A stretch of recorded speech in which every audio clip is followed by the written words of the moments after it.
Alright, welcome back to the important part, guys. This is episode 2. We're going to be looking at some great 8-line questions, and thank you for Harry for submitting this on the Google form that will be in the description of every video, and it's in my channel description.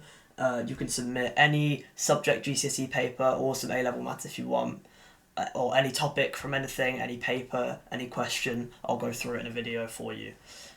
So today we're going to be looking at the last 3 questions of the 2023 papers, because they were very difficult for last questions, because they, apart from the first one, they all had stuff that people just hadn't done before really.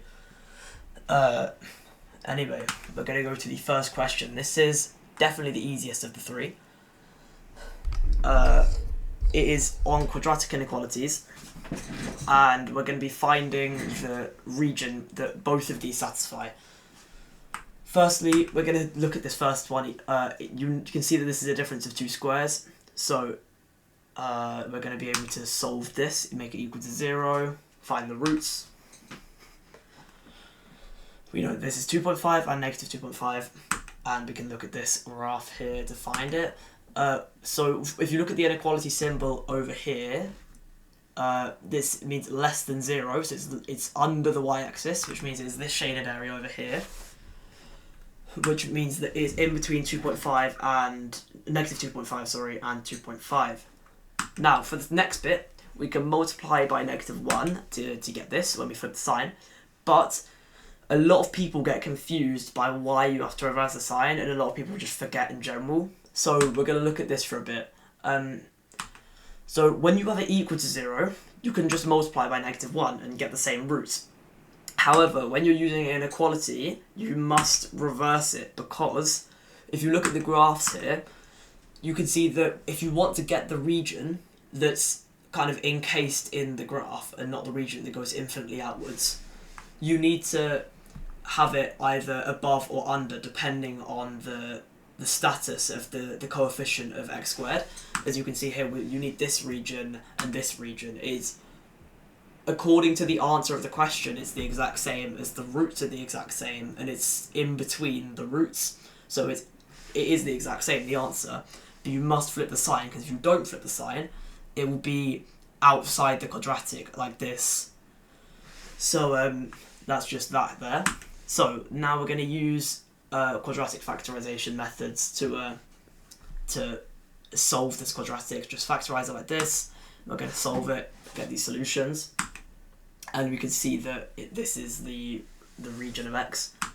We're going to get the solution from earlier, and we're going to look at the numbers that satisfy both inequalities. In this case, ignore this text, it doesn't make any sense.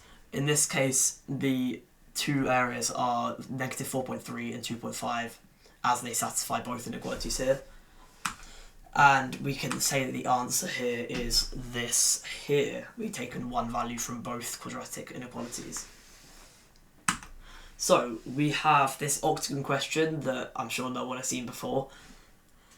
So what we're going to do for this, you're going to firstly draw a square here, and you can now see here that how we're going to find this area is by just finding these 4 triangles in the square and then adding them together. But firstly, we're going to get every single side that we can and label it with A or X in this scenario. All of these sides, this will all be useful in the future. And we can see at this top middle triangle here, or any of the triangles, will have 2 side lengths called X, and they will be right angled because of the fact that the interior angle of an octagon is 135, and when you use this formula here that you have learnt, you can take away 360 from 2 of these angles, and you can know that this is a right angle triangle. Because it's a right angle triangle, you could just use Pythagoras for this missing hypotenuse here. So we know that this missing side is x root 2, as you can see. Now, to find the area of the triangles, we're just going to use, I don't know why I used sine 90, but you can just use half times base times height.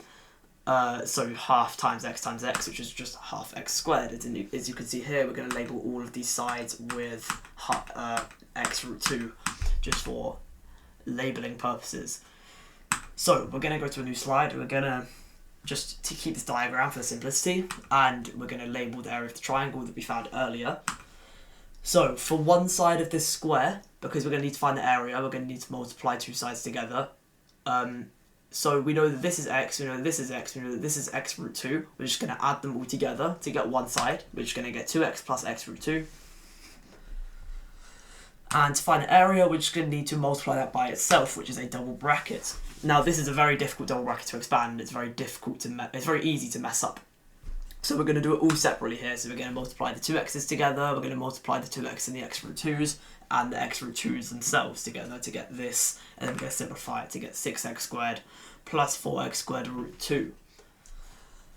So after this, we're going to add on the triangle areas. We're going to need 4 of these because there's 4 triangles, which means it's going to be 2x squared. So we're going to add 2x squared onto this. That is going to mean that this equals all of this stuff. And you can see that this doesn't look anything like what the answer is asking us. But all we need to do is just factorize, factorize, factorize. So we're going to factorize the 4's out, and we're going to factorize the x squareds out. And you can see here with the answer, if we line up all of the values, we can see that the p's here, the 2 plus root 2 is here, and the a squared is there. So that is our answer. Right, let's do it. This question is by far the hardest one, even though it is slightly easier than it looks, because what it looks like is something that you do not even want to look at. So, firstly, we're just going to restate the question because it's a bit unclear, as all Excel questions are. So we know that 1/3 are pink, as it says here, 1 to 3. We know that 5 are blue, as it says here, and the rest are green, as it says here. Now, we're going to know that the total is 3x, because we know x pink counters and 1/3 are pink, so the total is 3x. We're going to use this as the basis in the denominator of all of our fractions. So, we're going to find expressions for the probability of all 3 colours, because it's saying the probability that 2 counters are the same colour. So we're going to find the probability of 2 pinks, 2 greens, and 2 blues. And then we're going to add them together. We're not going to multiply them, we're going to add them. So for pink, this looks very complicated, but I can break it down right now. So we know that the total is 3x, which is what we've seen here, which is the denominator. And when we multiply it with 3x minus 1, we know that we've taken 1 away from the total, because she's taken 1 out of the bag. So so we know that the denominator is 3x minus 1. Same with this, we know that the numerator is x, because we know that there's x pink counters, so x is on the top. And the same here, we take away 1 because they took away 1 from the bag. And we can simplify x over 3x to just 1/3.